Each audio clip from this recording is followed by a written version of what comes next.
Në qytetin e Gjirokastrës u zhvillua një aktivitet me temë Filli i trashëgimisë, artizanati tradicional, një aktivitet që solli në vëmendje ruajtjen e traditës dhe krijimtarisë artizanale. Ky trajnim u organizua në bashkëpunim me Drejtorinë Rajonale të Trashëgimisë Kulturore në Gjirokastër dhe synoi të njohtë rinjt me teknika tradicionale të punimit, duke ndërthurur ato me qasje bashkëkohore në dizajn. Drejtoresha e Qendrës Kombëtare për Veprimtari Tradicionale Erilda Selaj u ndal tek rëndësia e ruajtjes dhe promovimit të trashëgimisë jo materiale shpirtërore.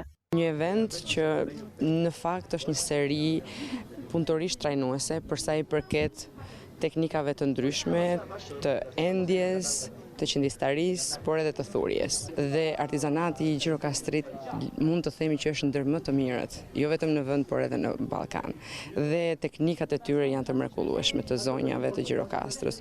Kështu që në këtë kuadër, ky aktivitet synon që këtë traditë të pasur të qytetit dhe këtë artizanat shumë të bukur t'ja kaloj brezit të ri. Pra synojmë që ne nëpërmjet këtij aktiviteti të trajnojmë vajzat dhe fëmijët gjithashtu të Gjirokastrës se si të trashëgojnë pikërisht të traditë të bukur, pasi nuk është vetëm përcjellje e trashëgimisë kulturore për brezin e ri, por njëkohësisht është dhe diçka që do t'i ndihmojë në të ardhmen e tyre. Pjesë e trajnimit u bën të rinj zonës të apasionuar pas artit dhe kulturës. Aktiviteti mblodhi gjithashtu pjesëmarrës nga diaspora duke krijuar një urë lidhëse mes traditës shqiptare dhe përvojave ndërkombëtare. Personalisht jam shumë e interesuar për traditën në tërësi, duke qenë se dhe mami merret në veshjet popullore, automatikisht edhe unë qëndroj aty dhe i shoh dhe mundem të mësoj sa më shumë, në mënyrë që dhe unë të trashëgoj atë sadopak.